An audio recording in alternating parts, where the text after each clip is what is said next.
Hello' everyone, আজি মচুৰ দাইল আৰু অপৰাজিতা পাত দি পকৰি বনাম। দালিখিনি অলপ দেৰি তিয়াই ভালকৈ পিচি ল'ব।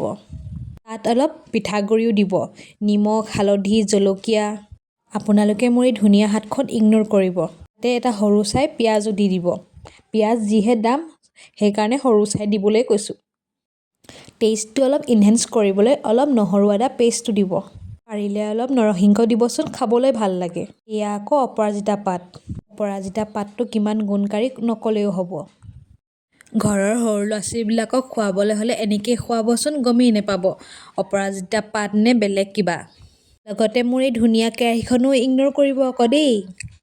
আপোনালোকক এটা টিপছ দিওঁ, পকৰিটো ক্ৰিস্পি কৰিব হ'লে পকৰিটো সিজালৈকে অলপ গেছটো কমাই থ'ব, তাৰপিছত বহাই দিব, পকৰিটো ক্ৰিস্পি হৈ যাব। পকৰা ৰেডি। দুই শাহু বোৱাৰী লগ খাই আবেলি চাহকাপ খাই ল'লোঁ। আজিলৈ ইমানেই, ধন্যবাদ।